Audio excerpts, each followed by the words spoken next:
Gue mau nanya nih sama lo.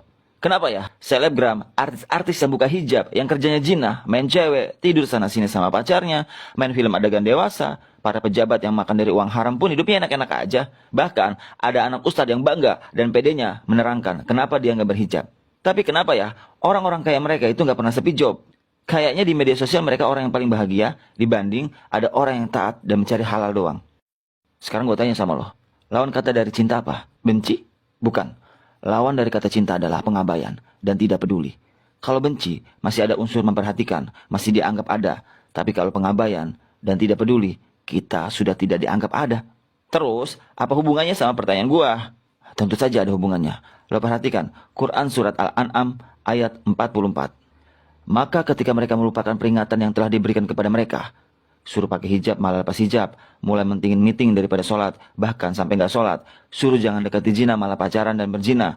Suruh jangan minum alkohol malah minum alkohol dan mabuk. Nggak apa-apa minum alkohol, kan ada urusan bisnis sama bule.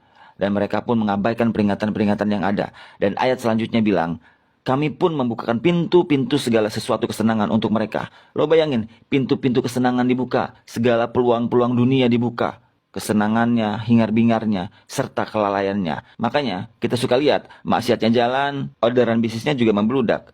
Endorse di mana-mana, postingannya nggak pernah sepi. Malamnya konser, paginya diving, siangnya minum alkohol, malamnya joget lagi. Kayak nggak pernah ada sedihnya gitu.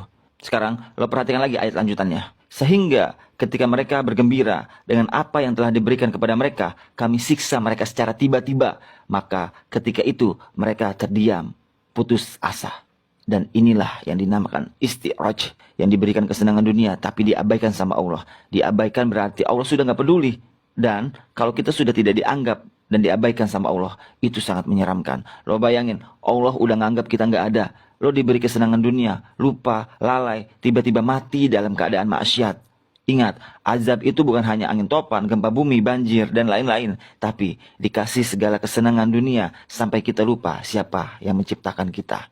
Hati-hati kalau rutinitas kita hari-harinya penuh dosa dan maksiat, tapi dunianya seakan-akan lancar-lancar aja, bahkan semakin sukses di mata manusia. Jangan-jangan kita lagi diabaikan sama Allah, lagi kena isti'raj.